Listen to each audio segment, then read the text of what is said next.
Republican Congressman Paul Gosar seemed troubled and confused when he was speaking on the House floor on January 6th, just before the invaders of the Capitol forced Paul Gosar to stop talking and leave the House chamber. Paul Gosar was one of the people who encouraged the attack on the Capitol earlier in the day. Paul Gosar is a dentist, and you would think he would understand how a COVID mask is supposed to be worn. But as you can see, he doesn't.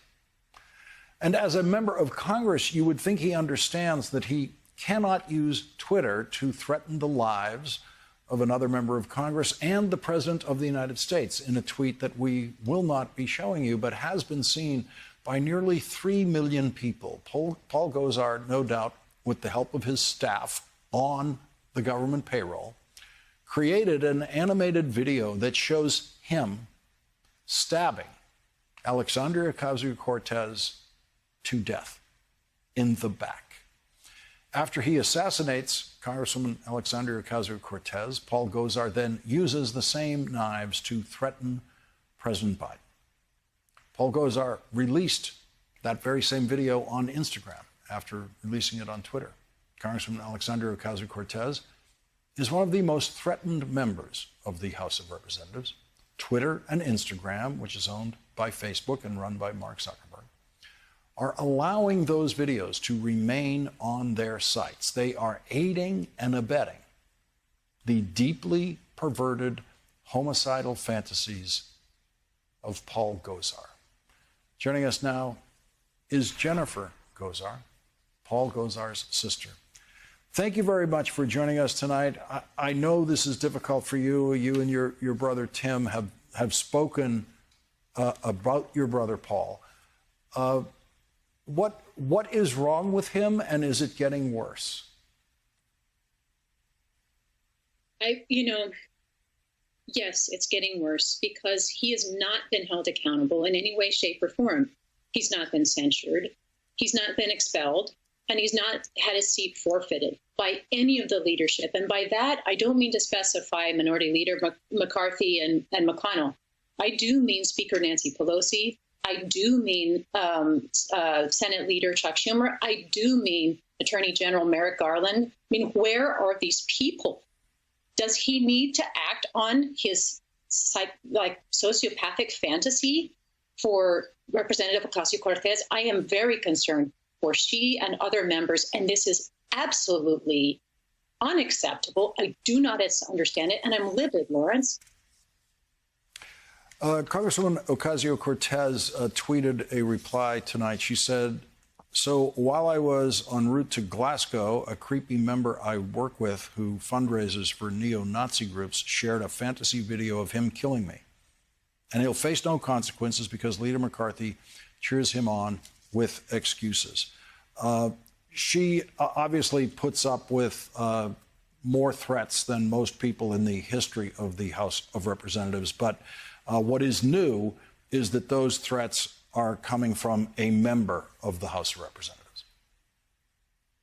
And you would think that those very members alongside this person would hold him accountable. No, they leave it to family members to come forward in the public, and it's on a show like yours, which, by the way, thank you for letting me speak out here again.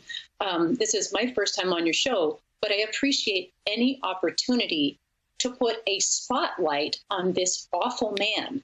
I mean, honestly, is there one policy, is there one insight that Paul has ever brought to his district, to Arizona, to the United States of America? And absolutely, unequivocally, the answer is no. And in fact, what he is expounding upon in his sick fantasies is the fact that he cannot even approach the intellect of Representative Ocasio-Cortez. He cannot respond with his word salad and somehow meet her intelligence or her information. So what he has to do is call out his Groyper brothers and sisters, whoever they may be, and show them what he wishes, lest one of them act on it. It's very concerning, and he must be stopped. When you say he's getting worse, is there a mental deterioration that you're observing? I think so. I mean, I think it's apparent. I see comments consistently about his head movements, his speech. I mean, I'm using the word salad, and I think I'm using it correctly in a clinical way. He doesn't speak in complete sentences. He's often word finding. He can't find the right word. So you often hears malaprops, but it's not a malaprop. It's a neurological problem. And I suspect he has a neurodegenerative condition, but I don't know that. You can ask him, he'll deny it. But of course, like everything else that my eldest brother says, it is a lie.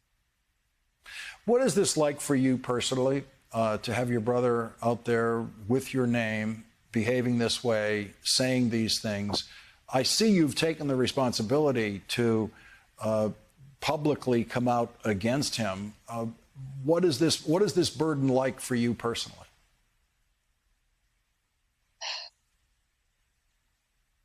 I do not want to use an expletive on your program, but I have struggled all day.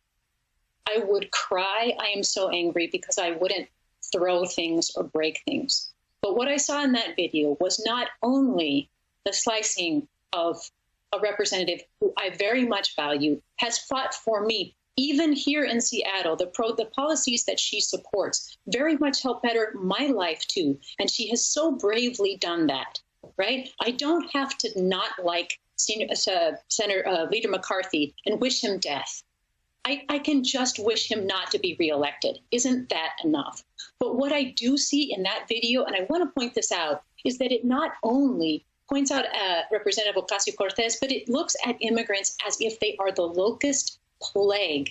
It glorifies those horseback border agents that beat the immigrants there at the border. I mean, it is so despicable. And Lawrence, I have spent 15 years working as a medical interpreter for Spanish and English speaking, appointments. And I am absolutely beyond aghast at how much this man has gotten away with.